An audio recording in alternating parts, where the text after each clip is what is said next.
Okay, starting now. Good morning, good afternoon, everyone. It's my pleasure to welcome you all here today. Just would like to check if everyone can hear me.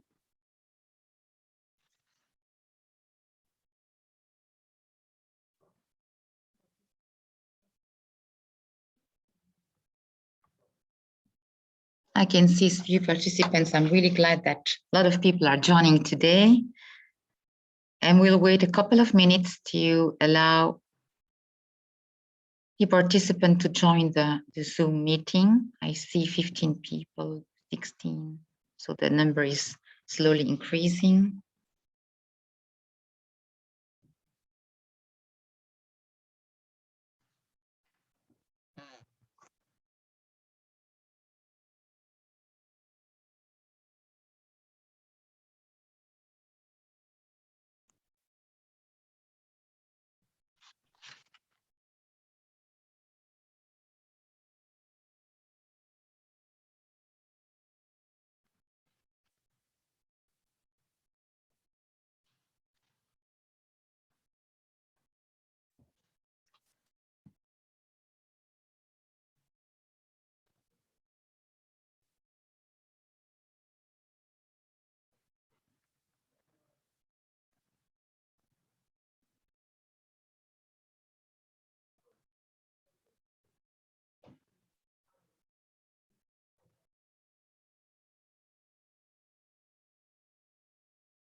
Hello, everyone. Good morning, good afternoon, and welcome to this webinar.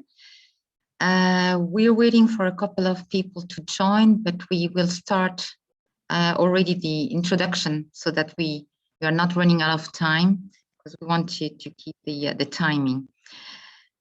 So welcome again to this webinar on heat stress issues and the damaging effects of heat stress on workers.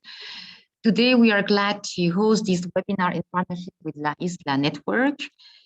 And it's really great to see that so many of you are able to join this session. And this is surely a testament for the relevance of the topic, especially nowadays with the different issues we are facing with climate change. This webinar will last 1 hour and a half. And my name is Dominique Barilla.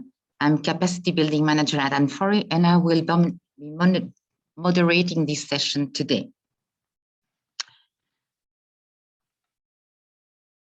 I will, now that I introduce myself, I will stop the video sharing in order to have a better connection.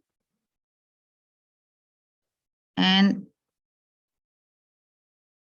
I would like to move on to introducing our speakers.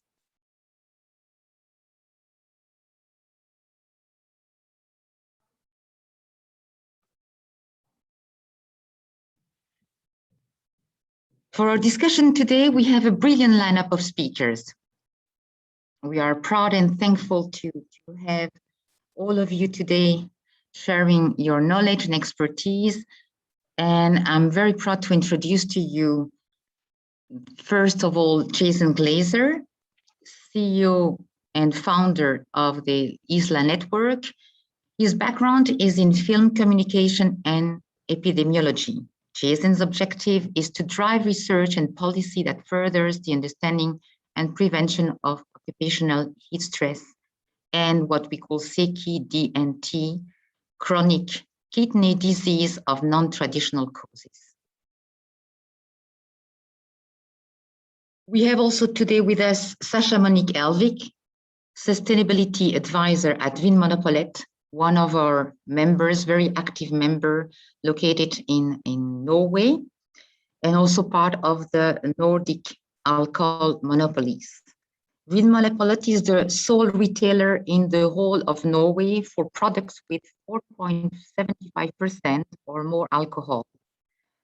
Sasha started working with reported health concerns about heat stress in the rum supply chains in 2018 and met the La Isla team in Nicaragua. Seeing firsthand the difference that strategic implementations of water rest and shade sanitation could look like, Vinmonopolet's focus has always been to understand local challenges and to empower producers and workers. Along with the other NAMs, the Nordic alcohol monopolies present also here today, they are addressing key issues and root causes in supply chains. Vinmonopolet considers that heat stress is the one of the highest risk to human health in the supply chains of their products. Today, all the monopolies are present to emphasize the importance of water rest, shade, and sanitation for those working in hot and humid working conditions. Welcome, Sasha Monique, to this webinar.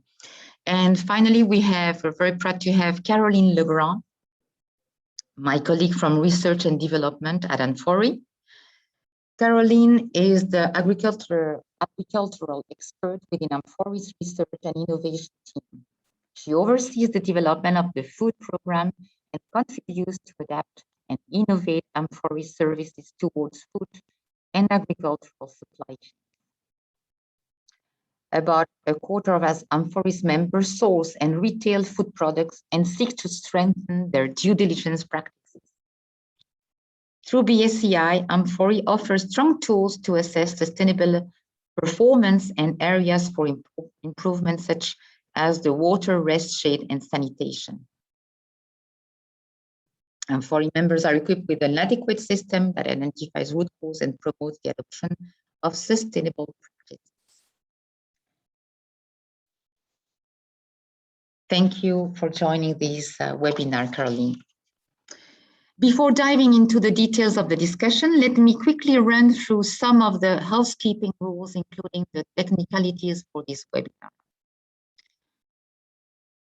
For your information, you will see that you are all muted, and this is really to ensure the smooth running and functioning of the webinar. But we have a question box where you can pose your question, and actually we encourage you very much to really get questions coming out throughout the session, and we'll really do our utmost to get the questions to the speaker. So if you could, when posting your question, kindly ask also to indicate who you would want the question to be answered among the speakers. That would be really appreciated.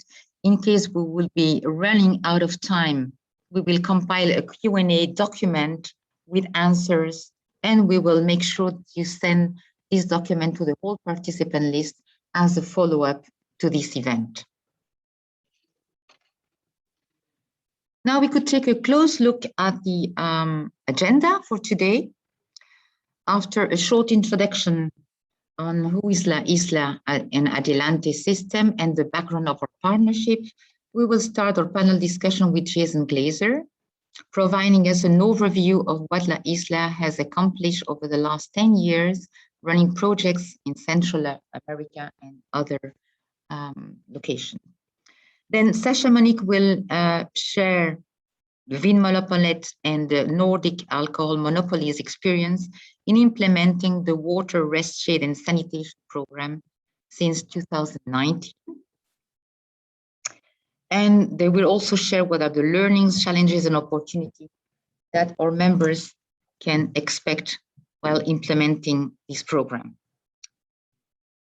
Caroline Legrand, our expert, research and development expert at amfori, will tell us how amfori contemplates the heat stress issues and where in our tools these aspects are reflected.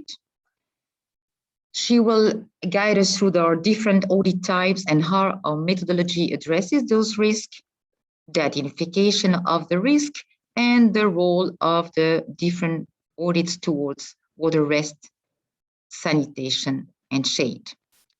And finally, we will also see where in our tools these aspects are addressed. Finally, as I mentioned in the beginning of the opening remarks, there will be a Q&A session, and we will address all your questions and also send them to you in document. Now let's move to the La Isla system, Isla Network and Adelante, who are there, and why did we started a partnership with La Isla? Well, La Isla is and please, Jason, correct me if I'm wrong or if I'm not incomplete in my definition, but La Isla is an occupational health research organization and consultancy dedicated to ending heat-related illnesses, including chronic kidney disease from non-traditional causes, what we call CKD&T, among workers and their communities worldwide. They initiated their program Water, Rest, Shade, and Sanitation back 8 years ago, mainly in Central America. Through their platform known as Adelante Initiative, the Isla Network and industry partners have researched the health effects of manual harvesting of sugarcane and identified heat stress as a leading cause of acute injuries and chronic illness among the workforce.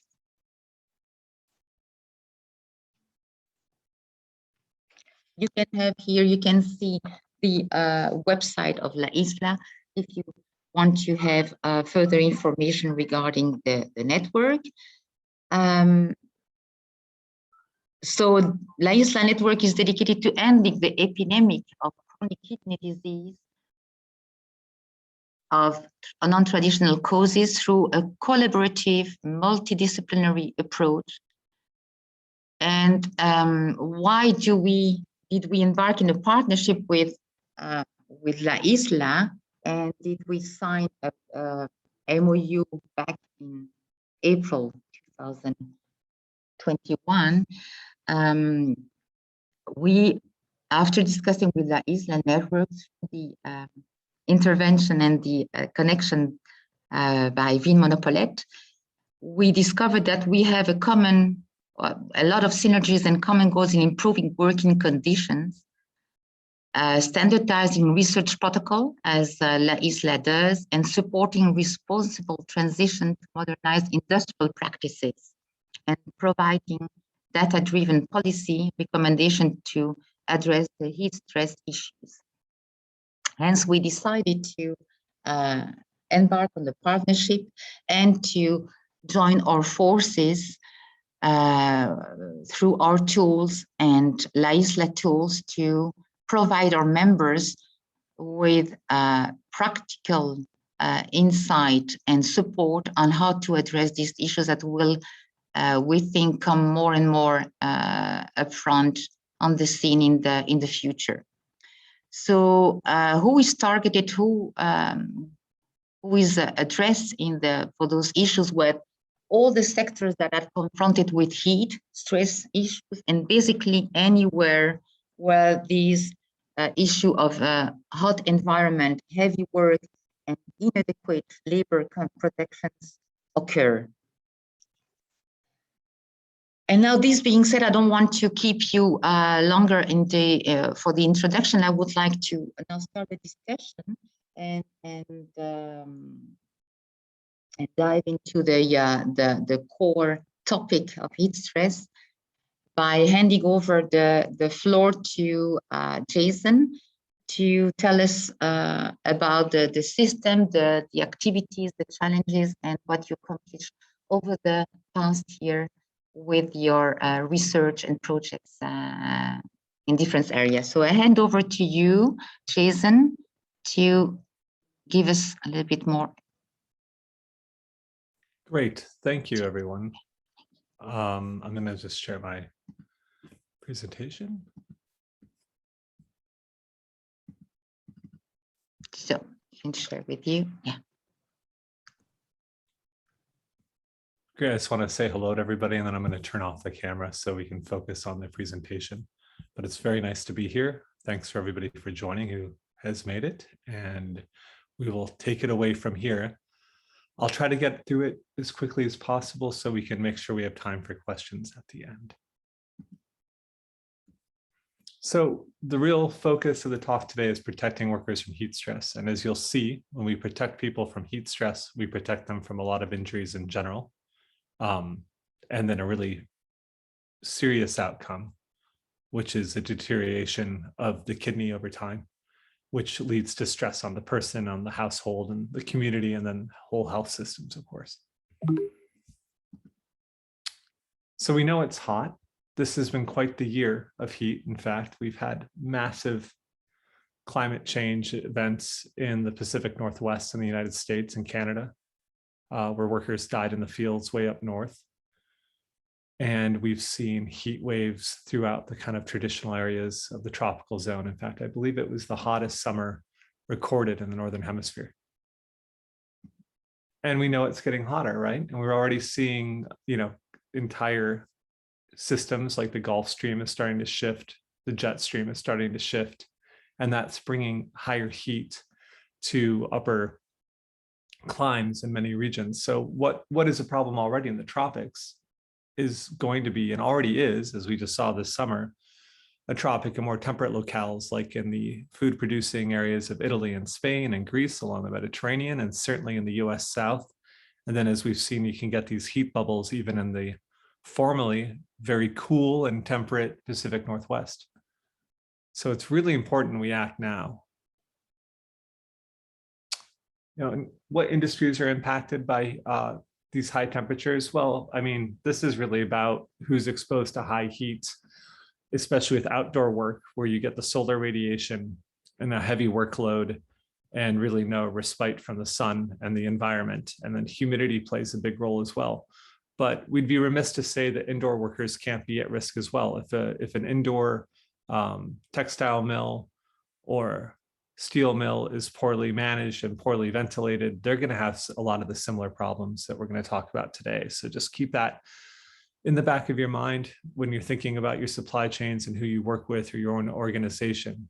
Our focus has largely been on agriculture, construction, and mining, especially in rice and sugarcane. And we see it in coconut and palm, it seems, as well as the data comes in. But the idea of an indoor worker being at risk is also true if the facility is not properly ventilated and climate controlled. So this used to be kind of a boutique issue. It seems funny now. I mean, if anybody's been following the news this year, I mean, really this summer, there's just been massive coverage in the Guardian, the New York Times, like all the top newspapers in Europe and the US. And, my colleague in Singapore at National University of Singapore was one of the focus articles in National Geographic about his work on heat stress and climate change, Jason Lee Kai Wei, if you want to look him up. But it's no longer a boutique issue. It's really become a forefront of research, and there's kind of a reckoning. And sadly, this has been going on through the equatorial regions for decades, of course, for a long, long time. I mean, probably as long as people have been working in the tropical regions, these issues have occurred and we're not detected, we're not surveilled, and we're not addressed. But when it starts happening, in Western Europe and the US and more developed nations all over the world and in Singapore, well, oh my gosh, we start taking notice, don't we?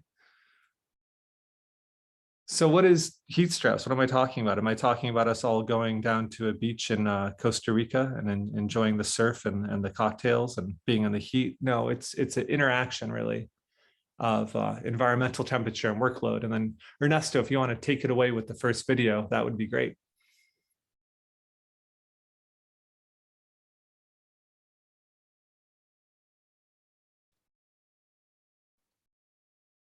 Oh, the audio doesn't seem to be working.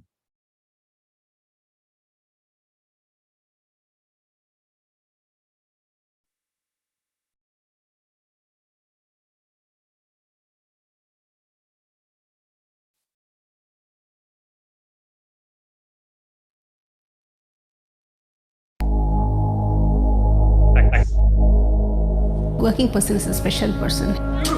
He does activities like exercising, and that impacts your heat stress as well. Heat stress is one thing that involves the temperature, the wind, and the workload of a person. When dehydration comes, automatically there is something to do, some damage that happens to the kidneys too.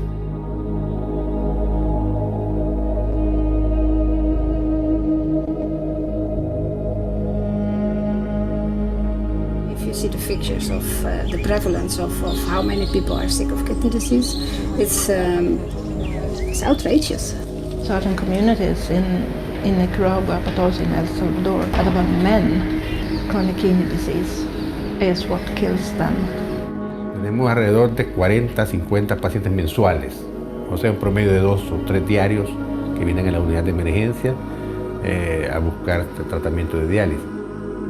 Áreas que antes eran algodoneras y hoy son áreas de caña, ¿verdad? Por eso que inicialmente se pensó en la agricultura. Las temperaturas pueden llegar arriba de los 40, casi 50 grados, se deshidratan muy rápidamente. Yo prácticamente llevo 5 años, 5 años cortando caña. Esfuerza su cuerpo al máximo, se puede fundir de un solo, queda como un carro que ya no funciona, ni aunque le echen gasolina a los que caen. No le hacen hasta ajuste de motor, así es uno. O sea, uno tiene un límite hasta donde llegar. People working in agriculture, people working in construction, who are under the hot blazing sun throughout the day, and they have targets that they have to deliver.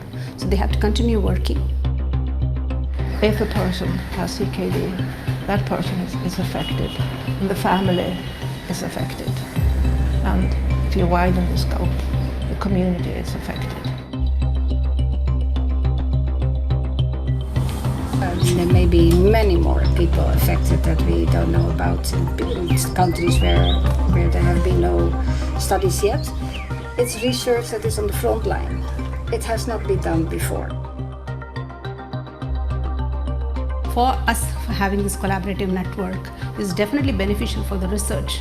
It's beneficial for the cause that we are all working towards.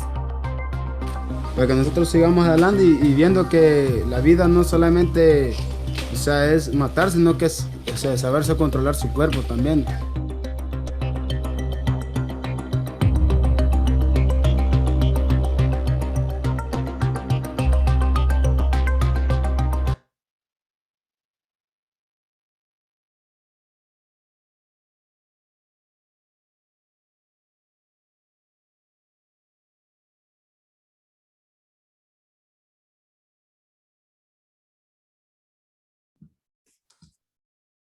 So heat stress, to recap very briefly, is not just, we're all at the beach and we're enjoying the tropics, or even exercising intermittently in the heat.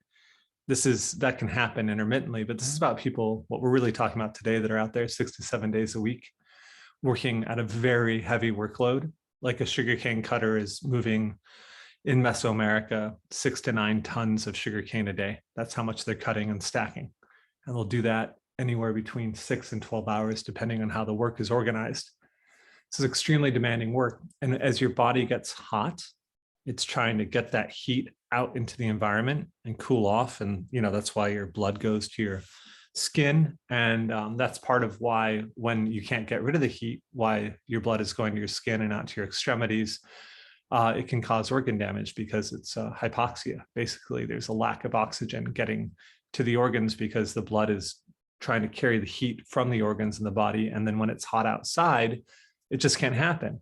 And the core temperature goes up and up and up, and you have a hypoxic environment, a lack of oxygen environment, and damage occurs. So you get a greater health risk. You have increased accident risk. This data is getting really good, also a little sad, but it makes sense intuitively, right? You're really hot, you're dizzy, you've been working too long, and you keep pushing through.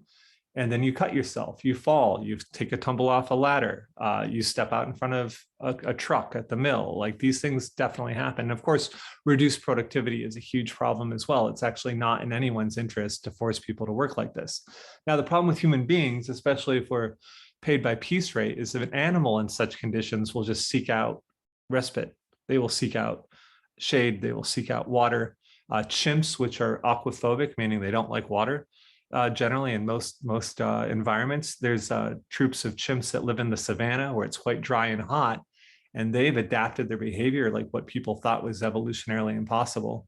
Chimps in the savannah will seek out water holes, they'll seek out caves, and they avoid the hottest parts of the day. But a human being, when their livelihood and the survival of their family depends on their earnings and they're paid by piece rate instead by day or hour, their frontal cortex will override those cues the body gives. And that gets really dangerous. So the external factors to think about is like, what's that air temperature where you're working, the relative humidity, right? Because even if the temperature, it doesn't seem so hot, the humidity, because of the moisture in the air, makes it harder for the heat to leave the body and get into the environment. The air is literally denser and harder to transfer the heat to. The heavy work and the piece rate is a really key issue, right? You have that kind of, we call it a perverse incentive. You're incentivized to work harder to make more money, but you're actually causing harm to yourself and the wider economy because of the illnesses it incurs. Those things are often externalized by employers, which is one of the challenges. And then there's, if you don't have shade to cool off, and also your clothing, right? So you want wicking shirts, you want loose clothing that allows you to get rid of the heat and doesn't trap the heat in. And this can be a big problem, of course, if you think of like a steel mill or a foundry that doesn't have proper cooling protocols, because they have to wear that protective clothing, or pesticide applicators, if they don't have time to break and time to cool off and take off those suits. And then internally, dehydration can occur independently of heat stress. So yes, hydration is important, but you can be fully hydrated and still damage your body quite severely and your organs due to heat stress and be fully hydrated. So, definitely hydration, but it's really the main thing we're focusing on is controlling that metabolic load, trying to keep that workload at a rate that is not dangerous to the body. Your general physical condition definitely has an impact. Women tend to deal with heat stress a bit better than men, but the differential is not particularly important once you expose people to really extreme conditions like cutting burn sugarcane. So the big one I think people really need to consider, and this is good for Caroline to consider, think about the danger of not having sick leave, especially in the time of COVID, right? A worker paid by piece rate, if a company doesn't have protocols to test for COVID or at least do temperature checks, although fairly worthless for COVID because it's asymptomatic frequently, those people are going to show up at work, even if they're sick, if they can get through the day, or the flu, or a cold. And that's probably going to bring down the productivity of your whole team as any kind of virus spreads. Even like a normal injury, like a hand injury, will get worse with time without sick leave. But the real problem with fever and heat stress is your thermoregulation is really not optimal for sometimes weeks after a severe illness or even a moderate illness like the flu. And you will not regulate your temperature, and you'll be at much higher risk of a heat stroke and a collapse. And that can lead to death, of course. So the impacts and the societal impacts are quite big, right? You get the decreased productivity, you have the social impacts of people being taken out of the workforce and not being able to earn for their household and the community. And then the impact on health services when you talk about the chronic disease that can emerge in the kidney and other organs from this. You're talking about very stressed health systems in countries that frequently cannot afford it. Actually, really no country can afford the level of dialysis that is needed, kidney treatment, kidney replacement therapy that is required in areas that are really heavy hit by this. It's best to avoid it and to prevent it. The impact on the individual, you can get quite sick and nauseous and faint and get disoriented. Because of that, you'll have increased risks. And then you have the long-term illnesses we've discussed. And the big problem we saw this summer in the Pacific Northwest is many field workers died outright, right here in the US. It's happening obviously in the Gulf states with the construction around the World Cup and in the Gulf in general. And it's a struggle in Malaysia and even Singapore, which is so well developed. So heat stroke is a real problem. So why now? Well, things have changed. If we focus on agriculture for this talk, especially the industrialization of agriculture, even if you have not mechanized, you've organized. And so you've gone from like capturing crop from small farmers largely that may only work like a couple weeks to a month a year to clear their own land, to renting out land, controlling land, or owning land outright and managing the work teams. And the work teams literally go from field to field all year or 6 months of the year straight, 6 to 7 days of work a week. I think we've talked enough about piece rate, but I think we can all agree that this is something that really requires consideration. It's extremely dangerous. There's many studies showing that it leads to greater injury, leads to greater kidney injury and organ failure. It's a real problem. And we need to think about paying people how we might want to get paid, you know, trusted to do the job well, but in an environment that's safe and more on a daily rate or even a salary. I think we got to really think about how we pay workers. Increased research and surveillance. I mean, every single country that is denied they have this, that has that Venn diagram of heavy work and high heat and poor labor conditions, has had it. We've had Mexico, the health ministry, and Guatemala, the health ministry, both denied it for years. We did studies and there it is. You know, industries in Costa Rica denied it, in Guatemala denied it, Mexico denied it.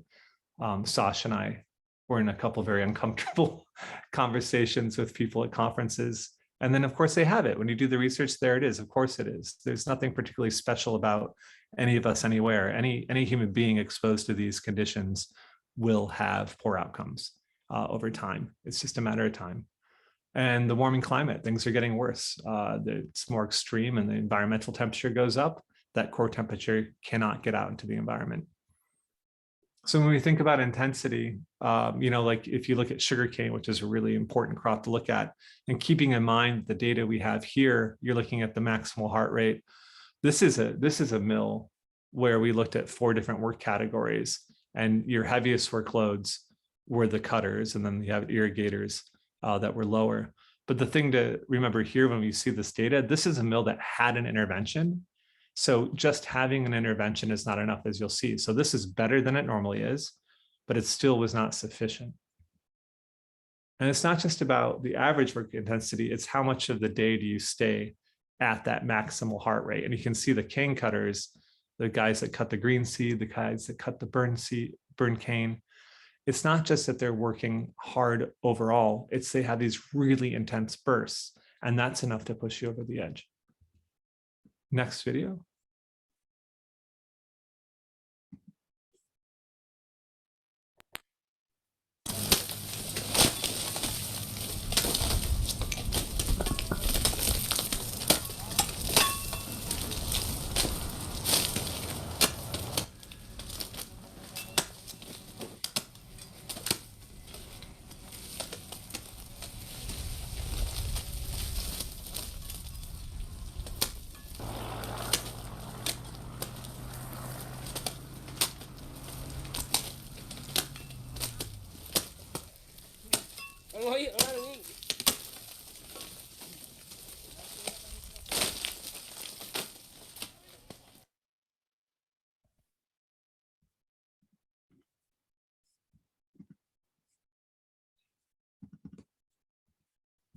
So, I mean, you know, you saw that. I mean, that person's basically running a fever every day they're at work, and that has a consequence. And it leads to the, you know, inflammatory response, because basically your gut becomes porous when that happens over time. And then things that should never be in your circulatory system enter it. And then that causes more inflammation and more fever, and that temperature goes up and up and up. And that's what can lead to a fatal heat stroke and also organ damage before that. If again, these sugarcane cutters that we evaluated had a very nice 5.5-hour workday. This is a best case scenario. I mean, these guys, before we hit the scene, were working 10, 12 hours a day, 7 days a week, without any water, rest, or shade. So in a best case scenario, they're working as hard as special forces on a military operations, data from the US Army, an amateur marathon runner who's not in as good a shape, so their heart rate is going to be higher. And then about the same as an ultra endurance runner in the first 12 hours of a race, like before they've even acclimated to the race. So this is serious work. There's really nothing quite like it. And that's not like an amateur runner once in a while, or a military operation for the special forces, which is about 6 times a year. The SEALs will go somewhere, the Green Berets will go somewhere for a main operation. But the cane cutters are doing this every day or 6 days a week around the same workload. So there's really no recovery, and they're certainly not getting the design diets of a marathon runner, an adventure racer, or a military operative. if you look at the average work intensity over the day and you break it up, it's kind of interesting as well. So the marathon runner, that kind of like amateur runner who's like, I'm going to run a marathon, and then gets out there and gives it a shot, they're really high, their heart rate's up, but they're going to do that maybe once, twice a year, absolute max, maybe once or twice in their entire lives. And the endurance racer, you can see they do that maybe 4 to 6 times a year, similar for social forces operations. But those sugarcane cutters, even in the best case scenario, you can see are like really up there as far as workload. And this is the workload of a sugarcane cutter over the workday, and you can see where the breaks are to try to keep that workload low. And if you see the upper end of the extremities of the gray, it's about, that would be about where their workload would be over the day without the breaks. So the breaks are trying to bring that average down and bring that heart rate down and bring that core temperature down. So, you know, workload translates into core temperature, especially in a hot environment. And your cane cutters and your seed cutters are crossing that Rubicon, that threshold that you don't want to cross at 38 degrees Celsius internally. Whereas your drip irrigators and your gravity irrigators have a much lower workload overall. So what do we do about it? Ernesto?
Great, thank you, Ernesto.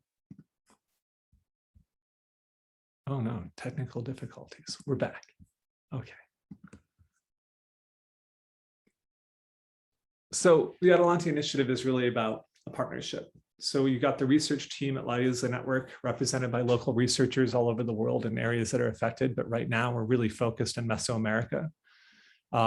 In Nicaragua, specifically for a model mill, a center of excellence where other people can learn and come and see, but we're disseminating the information to our great friends at Bonsucro and of course Vinmonopolit as well, and now amfori. And so the dissemination of that information through the marketplace is really important through the certification systems of Fair Trade USA and Bonsucro. And then what we're learning is informing those certifications and improving the ability to audit these things with specificity. And as you'll see, just having a program isn't sufficient. It's about having a program that you know works, having a program that you can evaluate. The funding came from largely the German government, so thank you to the German taxpayer.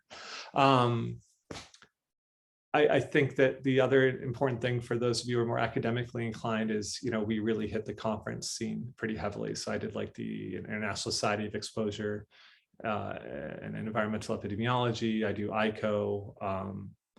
Basically, when we submit an abstract, we're usually giving a speaking slot because people find this stuff pretty interesting. And that's important because it allows researchers in regions that are just taking this on to lead the way. And we have protocols that they can start to use and at least evaluate. And we're developing the protocols for implementation and have some betas for that that'll be available quite soon. So where are we? We're in northwestern Nicaragua. It's hot. It's on the Pacific coast. It's in the lowlands. And it's a sugar mill where they make a rum called Flor de Caña as well.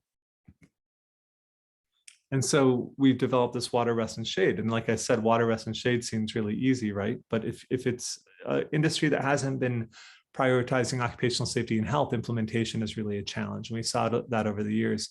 The other thing is you really have to have a rigorous schedule. Like remember that those graphs of where the workload, you could see the dip. And it's really about keeping that average below through those breaks to keep the core temperature down. And then I come from the film industry originally before I became an epidemiologist, and everything's about speed and safety in film. And so you always kept all your gear, all your brake needs, everything was close to the front of the work. And we've developed transportable tents that are up and close to the work team, so they don't lose time wandering back to a tent, which would be counterproductive. And actually you see a lot of that in places that just try to phone in or say they have a system. And then hydration is important. You have to have potable water. That's fundamental. You don't want any toxins or biological contamination.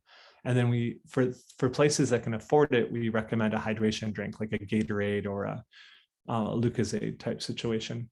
And then good hygiene, because more and more women are entering these workforces for various reasons, but including the men getting too sick from the chronic disease and the fatal disease. And so if you're going to have women to drink more and working with men, you better provide some sanitation, right?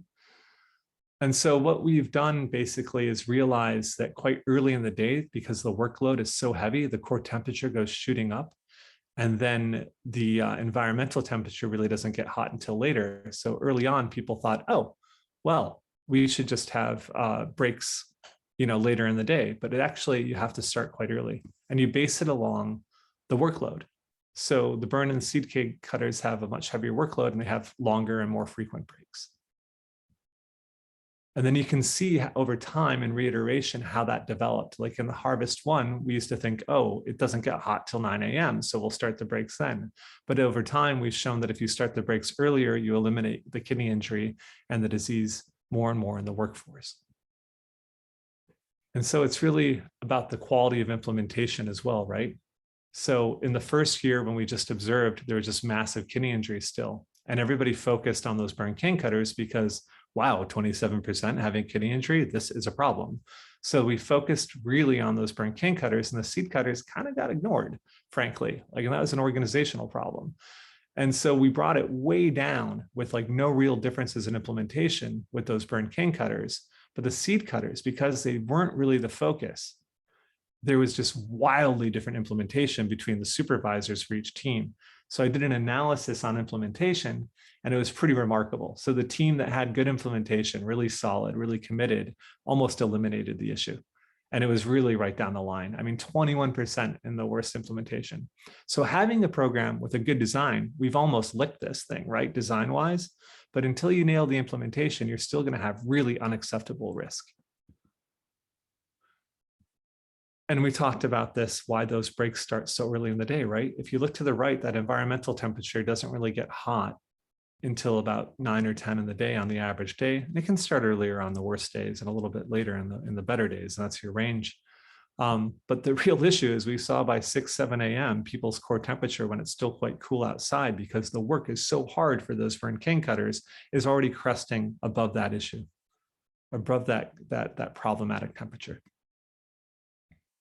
And so, what did we see? Indeed, those with the most rise above 38 degrees had the highest levels of injury.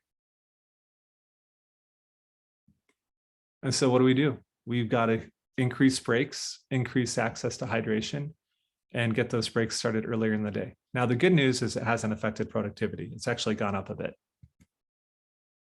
And so your shade has to be close. It cannot be overly crowded, because human beings, when they're hot, are like little furnaces. So you need space between them. And it has to be breathable. So 2 sides we recommend, and we can get you the specs on the tents and how many people per square meter of the tents. You can certainly have flexibility there. They have to be transportable. They're really simple, right? This is a low-tech solution to an extreme problem. But it's really just about consistent implementation. And as many of you know, on a big sugarcane farm, it's easier said than done. Hydration, potable water that they can fill up in the morning, insulated thermoses so they have access right there while they're working. And if they need to refill, they're never more than 50 meters away, from the hydration solution of the water.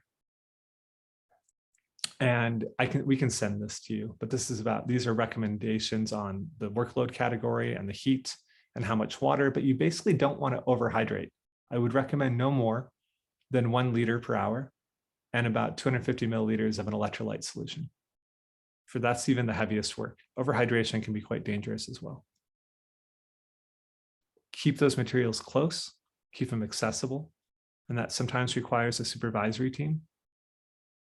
And coordinating those teams between the workers, health promoters, and supervisors, and depending on the components at a mill or a work site, that's really a big challenge and requires some organizational thinking. Yeah, you don't want hyperhydration. You don't want to be increasing work hours because you've increased the breaks. I mean, we've seen people do that more than I'd like to, like, oh, it's ridiculous, right? Oh, we gave them more breaks, so the workday is longer. Then you're just replacing intensity with duration. And that, you know, fundamentally it ends about the same. So you need to limit the intensity and the duration. And then there'll be natural shade, like a beautiful giant oak tree or a roble or a mango tree, and it provides even better shade than a tent because it doesn't have a top to trap any heat. And people will not use their heads and go, oh, they can use the natural shade. So if the natural shade is closer, it's the best shade there is. Use the natural shade. But you have to make sure the tents are available because the sun moves. But if there's natural shade readily available, use it. And then implementation is a challenge. I mean, you can see our observations versus the mill's observations. On a binary analysis, if you group the yellow and the red together, it's actually fairly similar. Everybody tends to overestimate their own abilities. I don't really take it as any more than that. But you can see they themselves realize that implementing something that seems so simple is not. And this is a very sophisticated sugar mill. It's easily the most sophisticated in the region. And you know, when you're dealing with 75,000 hectares and supervisors with maybe a high school education, it takes time. It takes organizational training and behavioral change. It's not just education. And so we did an organizational assessment, and that really, really drove things home and improved them. So other important impacts, we can send you an acclimatization schedule based on workload. We talked about sanitation. And that's what it looks like. It's pretty easy. So you have a place to wash the hands with spray-on soap, and you just dig a small hole, and there's these kits you can put together for a latrine. And they fit right on top of a bus or a transport vehicle. Everybody wants to know the ROI. I'm going to be honest. I think when you're talking about health, that's a little bit of a strange question. I mean, this is a mortal issue, but I'll give it to you anyway. The return on the investment is good. We did this through the DEG, through the German Development Institution and the top research institution at the University of Texas. And it ranges between about 22 to 33 cents on the dollar. So their productivity is about the same or going up. And because of the lack of turnover, the lack of liability, the ROI is positive. And of course, for those of you who are trying to peg your efforts to the SDGs, it certainly relates obviously to number 8, decent work and economic growth, because those things go hand in hand. But you're also really addressing the issues of poverty and good health. And I mean, the big one to me is partnership. None of this gets done alone. So how do we scale it and go to impact? Well, it's important we do the research and identify where the risk is, and we can do that using routine data and geospatial analysis. Now, some countries aren't sharing the data, but that should be changing soon. And it's really important we get this right so we can scale. So thanks a lot, and we'll go from there.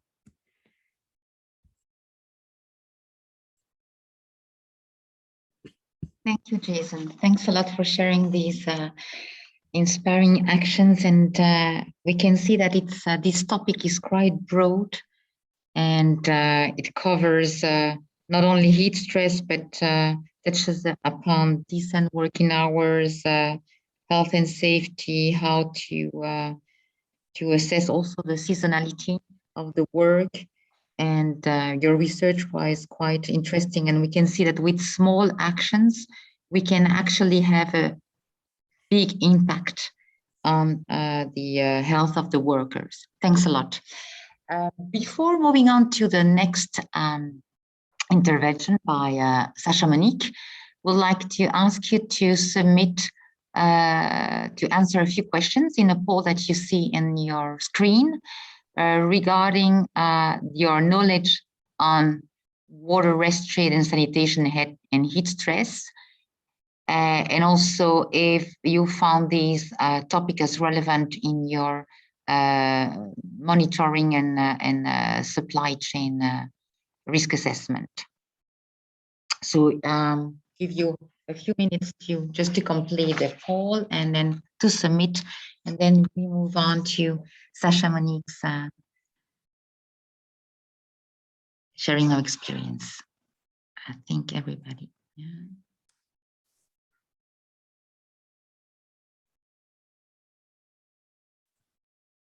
Thank you, Dominique. Okay. Over to you, Sasha Monique. I think we, with the very inspiring, interesting intervention from Jason, now we can move on to the practical implementation. Since you and the NAMS were implementing the watershed and sanitation program since 2019, so we're very eager to know about how you implemented what was your approach, and how did you concretely operationalize this program, and if you met challenges, opportunities, and if you could share that with our members today. Over to you, Sasha. Thank you so much, Dominique. You've asked me to talk about the realities and also the challenges that we've seen along the way. And what I see and what I know now when I speak to Jason and his team is that this is an occupational health and safety issue at the end of the day. And if you speak to producers on the ground, you might find a different attitude, because we did a session, Jason and I, about a year ago, and somebody came back to me afterwards and they were like, I always thought that, you know, cold water and shaded areas, those are luxuries for farm workers in the fields, when in fact they're not. They're necessary for us to be able to make sure that people are not exposed to heat stress. And therefore, it's really imperative that we start having a conversation with auditing standards and certification bodies and whoever we are dealing with. So to discuss, you know, do you really look into water, rest, shade, and sanitation? Like Jason was saying earlier, you know, interventions need to be scalable, they need to be measurable. And one thing that he's reminded me of is that we should go back into our supply chains and we should ask, okay, if you have a water, rest, and shade and sanitation program within your supply chain, how do you measure it? And that's one of the things that we're going to be looking at in future. We've been working with 2 specific brands where we've been trying to get more buy-in within their supply chains and actually implementing the program. And what I can tell you now is that these things take time. There is often a lack of traceability within really, really large products when it comes to where does sugar and where does molasses come from. So we need to have other industry partners. And that's one of the reasons we're so thankful for you, Dominique and Caroline, for inviting us in to talk about this topic with amfori, because we need to have other industry partners asking the same questions, especially ones that know that down in their supply chain, they source from areas where it's warm climates, where there's a lot of manual labor. We need to be asking the same questions in future. We have found that just talking to brands don't really deliver as much of a result as we want to. We want to talk to other industries and we want to talk to other certification bodies as well.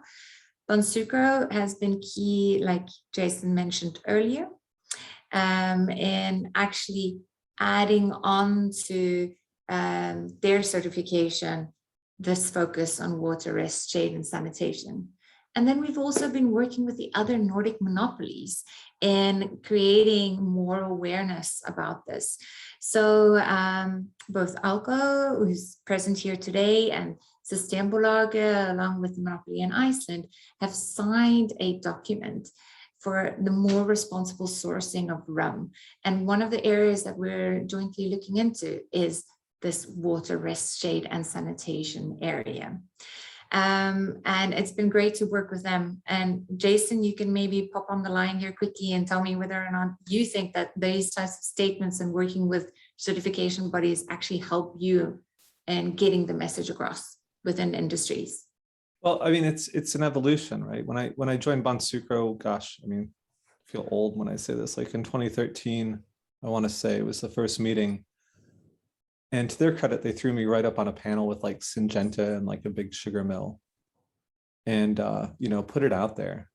But the level of hostility and aggression towards this whole issue, and this, you know, there is a problem, like we need to get real about this. There's like positive and negative bias towards workers. Like, why are so many Nepali workers dying in the Gulf states? Is because they're believed to be tougher. So they're given these god-awful jobs. And that's why they die in higher numbers. It's a positive bias that has a negative consequence. But there's these biases like, you know, workers are tough, they can handle it. And they're a human being. Like, nobody's that acclimatized. And there's issues of class, frankly, and control. And people just think, oh, these people should take it. They've been taking it forever. And really some ugly attitudes and aggression towards us. I was kicked out of the country. I was, you know, physically threatened and assaulted. And, you know, it was not good. But because of Sucro and because of just drumming that message of like what's possible, it went from like flat out aggression during the last standard revision to like, I mean, this sounds ridiculous years later, 5 years later, but the last standard revision, they wouldn't include, the industry would not allow the inclusion of water rest shade protections. But then 5 years later, it seems ridiculous to everybody that we not have it. And so it's not saying that it's easy on the front end. It's really hard. Change is hard. And the entrenched positions and biases we all have slow change down. But if you get a roundtable like Sucro and these certification mechanisms, and they really want to improve them, you can start the dialogues required to move forward, and the dialogues focused on outcomes and action. And now we have a new standard revision that's utilizing all the data you saw today and providing specificity for membership to protect their workforce. And 5 years ago, that was impossible. So I'm not going to say like, oh yeah, it's great, you joined a certification, everything's amazing. But what a certification allows is to get to amazing, but it's still a process. It is a process, and this is partly why we're so excited today with regards to the memorandum of understanding that, Dominique, you've played a big role in gaining this with amfori, and we're so thankful and so much looking forward to the work that we could be doing together. So I will be handing it over to amfori, but again, I want to thank the other Nordic alcohol monopolies who've been part of this journey along with us, and we look forward to the road ahead with all the other amfori members. Thank you, Sasha Monique. Thanks a lot for this inspiring intervention, and I'm sure they will resonate in our members' daily operation, what you just shared with us. And now with we have gone through this overview, which is and of all the aspect, the status of the situation of heat stress in different areas of the world, your expertise and your experience and the members' experience. And now we would like to move on with amfori's point of view, how amfori contemplates the heat stress issues, and where in our tools these aspects are reflected in order to make a crossover between our two systems. And with your experience, Sasha Monique, to also provide our members with tools for future implementation. And with this, I'm very glad to hand over to my colleague, Caroline Legrand, who is an expert in the food sector and will provide us with all the relevant information regarding our system and how you can best use our tools to implement water rest shade and sanitation program. Over to you, Caroline. Thank you, Dominique. Thanks a lot. Also, Jason and Sasha Monique. So thanks a lot also Jason and Sasha Monique for your presentations full of insights and very useful information also for us to get.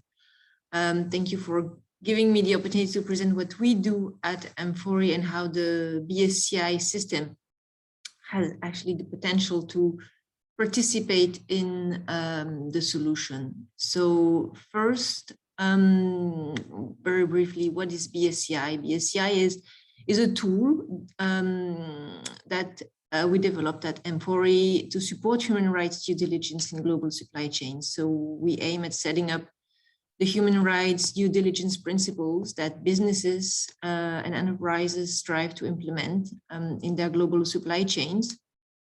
And including, issues like the water, rest, and shade and sanitation, because in a global marketplace, supply chains are becoming increasingly complex, and it's more and more necessary for companies to improve the visibility of their production. Sacha, Monique, you mentioned it. It's very important to be in contact with your suppliers and to know what they're doing in their supply chains. So that's what amfori BSCI enables companies to do. And the great thing about this partnership is that we get the opportunity to develop purposeful responses that are adequate to the challenges we see. So how do we do that? amfori members have access to a set of tools, among which 3 audit methodologies. The particularity of BSCI is that audits don't just focus on document review and ticking checklists. The amfori BSCI approach is holistic, and it's all about continuous improvement. A holistic audit focuses on root causes and facilitating change, which is exactly what we need with WRSS. Because we're talking about issues that are specific to agricultural activities. So amfori, as I was saying, we have 3 audit methodologies. Here, we will be looking at the multi-tier audit. They allow amfori multi-tier audits allow participants to work closely and directly with farmers to know what are their practices, but also and mostly to support them in identifying the risks, understanding impacts, and implement actions towards better practices, remediation actions. So again, let's take a closer look at amfori BSCI, auditing interpretation guidelines and tools. I will give you a tour through what's in there, really practically addressing and helping supporting the WRSS.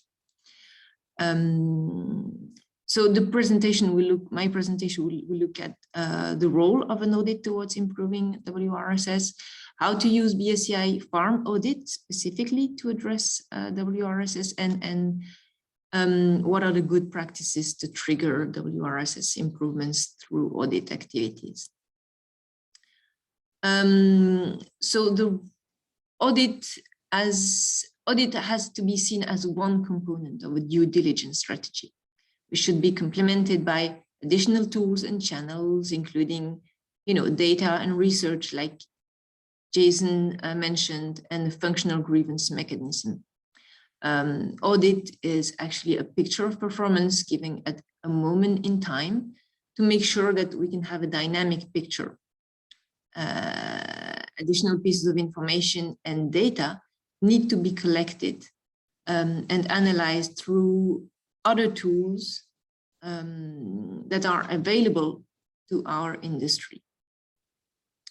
Some of them have been mentioned actually by La Isla, by Jason's during his presentation. Nonetheless, audit remains still a very important risk assessment tool because it's executed at scale and widely used in the industry. So we can collect a large number of information, about what are the practices in the field. So the advantage of an audit is that by their frequency of execution, they enable to monitor performance and drive improvements in workforce management practices. But there are also downsides to audits because it can be misinterpreted for an assurance system, particularly in agricultural settings.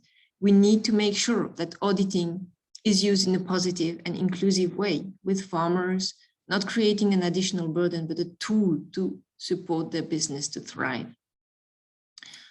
How to use an amfori BSCI audit to address specifically the water rest, shade and sanitation issues. It's about identifying the risks in terms of business and management practices, but also the risks, of course, to health and safety of workers, which have been explained by Jason. And then what are the potential impacts linked to those risks? Who is impacted? What are the consequences? So how do we identify risks in the supply chain? To properly identify the risks linked to water rest, shade and sanitation, we need to look at things like water quality, open field work under the hot sun, inadequate resting breaks, etc. All this can give extremely useful information, but they need to be contextualized properly. How do we do that at amfori? Well, auditors need to have a good understanding of the farming activities and an ability. We make sure that auditors that go to execute the audits have the ability to observe and interact with the workers, because this is crucial to identify the risks properly.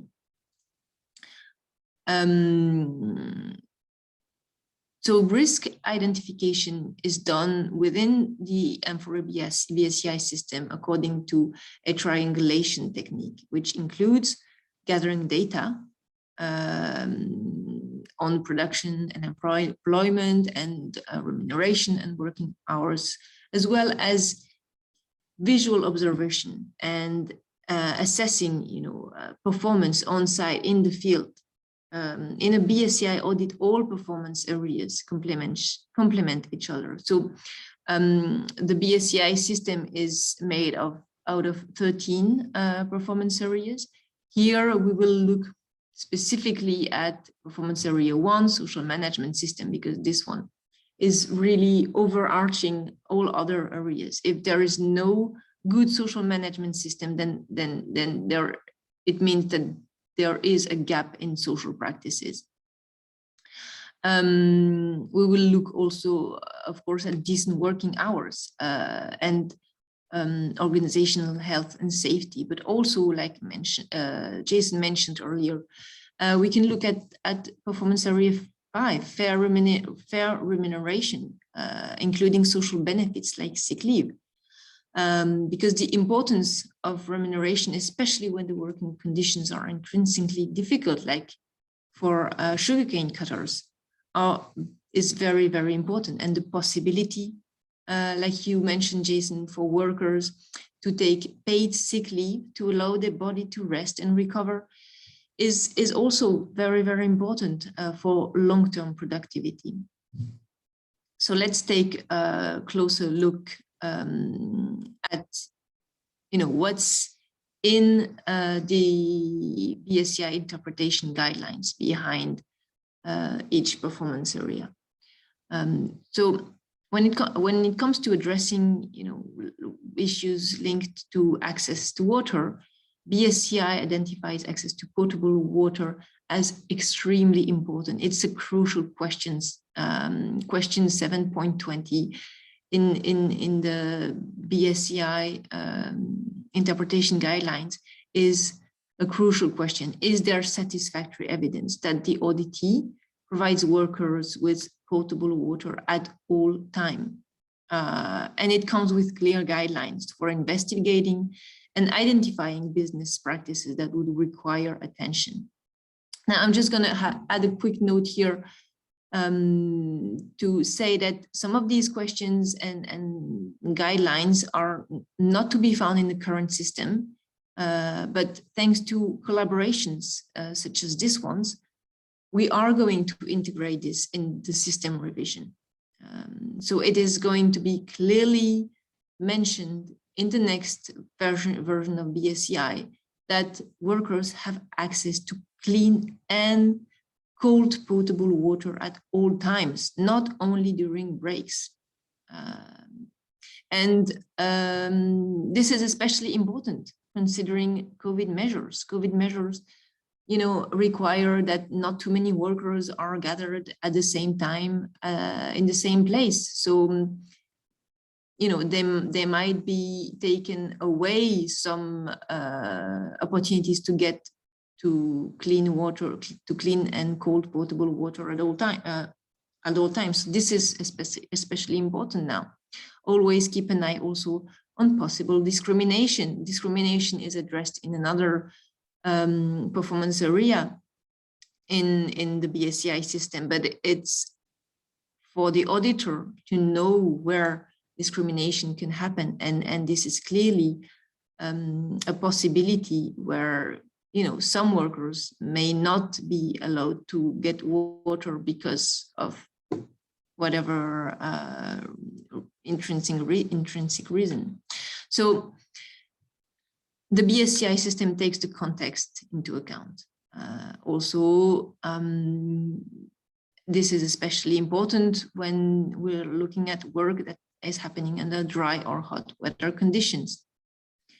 Now let's take a look at resting breaks. Resting breaks is also included as a crucial question. Is there satisfactory evidence that the auditee grants worker the right to resting breaks in every working day? And underneath that is specifically indicated that short breaks should be allowed, especially when the work is dangerous, monotonous, or exposed to specific risk, like, for example, sun and dehydration. It's also required to give adequate areas for workers to take rest in the field, rest areas, shaded from the sun with at least drinkable water available. Another crucial question addresses the right for workers to get at least 1 day off in every 7 days for their body to rest. If we continue and we look at how the BSCI addresses the issue of giving workers an area, a shaded area, well, again, this is addressed as is extremely important. This cannot be assessed without proper observation during a field visit. Underneath this question is, again, the ability to contextualize. What are the thresholds for sun exposure? What kind of shade is provided? Natural shade, as you mentioned, Jason, can be very different throughout the day and throughout the year. Is there enough room for all workers? Are they taking rounds? The system doesn't and cannot address all those questions because the system is meant to be applicable for, in more general terms, but amfori auditors are trained to use their experience and common sense when they investigate these questions. So we make sure that these are properly being monitored in the field. This also gives the ability to identify failed interventions, like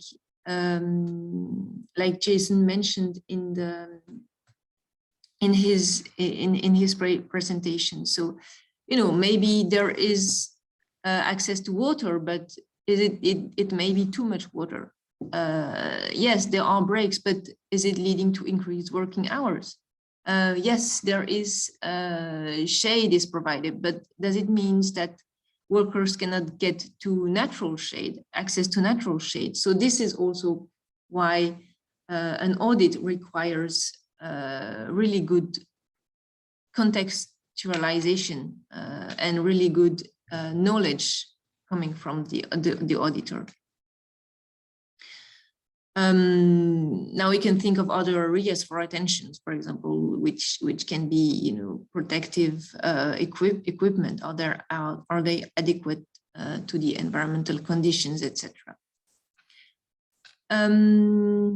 Now I can go on with the sanitation, how the importance of hygiene as an overall factor of good health is critical for the ability of workers to work in difficult conditions. So again, it's addressed very clearly in the BSCI system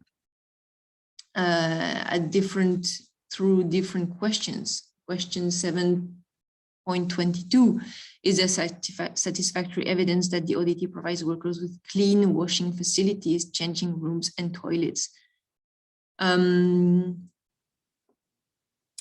So I'm not gonna. I mean, I think we have we're a little bit behind time, so I'm not going to go on and on. But what I can tell is that we have identified the risks linked to WRSS. Now we need to understand the impact before we can take action in the supply chain. So we need to understand who is impacted by water rest, sanitation and shade risks, who are the vulnerable workers, can workers effectively voice concerns to management? And WRSS is a very good example, as the impacts on people and society are known, but specific knowledge of the workplace and the workforce is required to implement solutions. There is also that's also where audits come in as a complementary tool. So the main takeaway here, what I want you to remember from that presentation is that audits are one instrument to detect risks. They're not the silver lining bullet, and they need to be part of a wider due diligence strategy. Amfori holistic approach is particularly adapted to issues like the water rest, shade and sanitation, because they lie at the crossing of different compliance areas and require a good understanding of the context to be assessed. And finally, the ability of the auditor to interpret what they see and to hear and hear is crucial to a successful audit and to generate successful outcomes. So, as I was saying, audit are not a silver lining bullet. We need to go also beyond audits, and partners like Adelante and La Isla Network are extremely important to complement audit work. They raise awareness on issues otherwise overlooked. They provide scientific research and data to better understand these issues and help auditors gain specific expertise. And they present opportunities for partnerships to deliver specialized support. Jason emphasized the need for partnerships and how important partnership is to address that issue. And I completely agree with you. Don't assume that, you know, as a company, don't assume that you have the intelligence to know what to do. Nobody has. So only together we can have the intelligence and we can have the force to do something about it. So targets to trigger improvements on water rest, shade and sanitations include audit activities, as well as beyond audit activities through partnerships, as mentioned, proper auditor qualifications, learning practices and practical solutions, bringing awareness on WRS, etc. So that's what I want you to understand. Thank you. Thank you. Thank you very much, Caroline, for giving us this comprehensive overview about the tools that amfori can provide in partnership with La Isla, of course, and how we can address the impact and assess the impact, and you stress the importance of assessing the impact of these issues on water rest, shade and sanitation in order to be able to implement further actions. And now I would like to move on to our Q&A. I know we are ending the close to the end of this webinar. We have 5 minutes left for questions from the audience. And let me look at the Q&A section and see if we have any questions from the audience.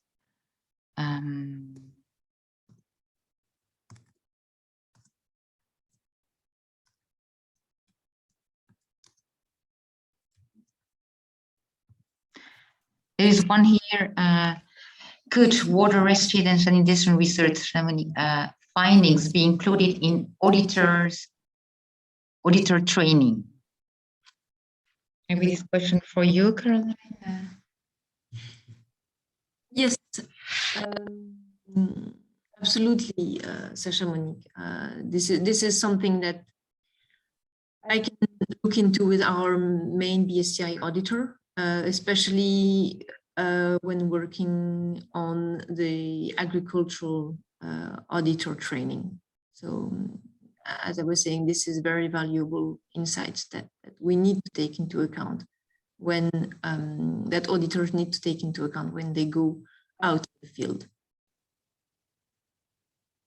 I had a question to address to Jason regarding the slide on the steps that are difficult to implement in the interventions that failed. You mentioned, also Caroline also stressed this point that increasing breaks means for, often for factory managers increasing hours, working hours. In your research, Jason, in all the investigations, charts that you showed us, you displayed, is these point covered and I would say demonstrated that the increasing in hours by increasing breaks does not decrease the productivity? Is it something that is that we can show and use as an argument when, by instance, when we will include this in the auditor's training? Yeah, no, you just have to have breaks. You can't increase hours to replace the time you think you lost from the break. The break is to take care of the body. If you just increase the hours, you're replacing intensity with duration. Can't hear Think you, about, Jason. Can you unmute yourself, maybe? Yeah, I should be unmuted. You can't hear me? I can hear you, Jason and Dominique. You can? Okay. Yes.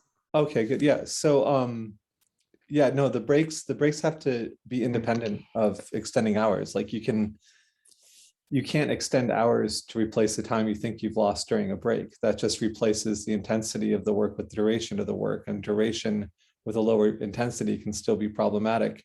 What we have shown is you have the same hours, in fact, even less hours and more breaks.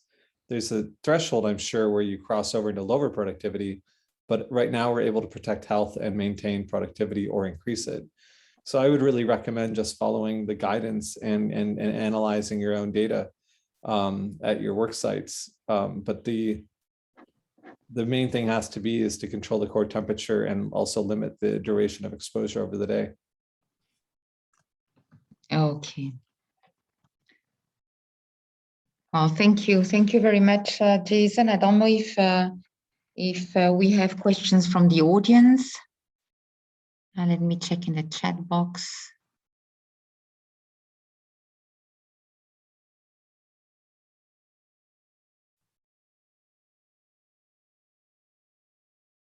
You can see another.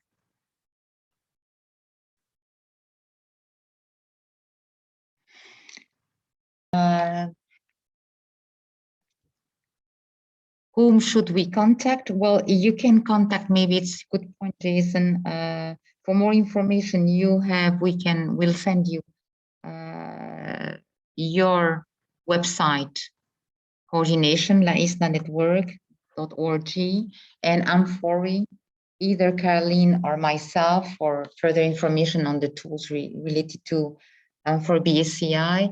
And in the future, we also plan to release some articles related to this topic and link these issues include these issues and this topic in the future system manual revision that is ongoing and will last the coming months. We have a public consultation that is foreseen, and of course we will include this topic in the system manual revision.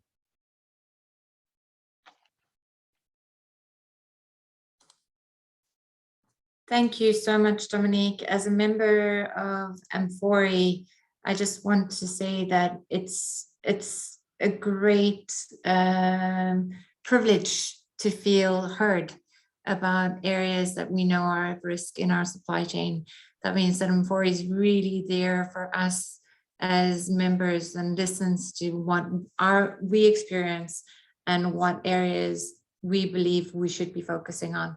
So thank you to both you and Caroline for all the work that you're doing and the work that you'll be doing in future with regards to this very important topic that Isla has brought into our working lives, essentially. Together we can make things a little bit better. Yeah, thanks a lot, Sasha, Monique, and Jason, Caroline as well. I wanted to thank you for your intervention, inspiring intervention, which I hope will trigger actions, further action to implement, to be implemented in the supply chain of our members. And again, thank you all the audience for your participation, and we'll keep you updated on the next steps and actions, joint actions with La Isla that will come in the following months. Thanks a lot. Have a nice day. Bye-bye. Thank you, everybody. Thank you. Cheers.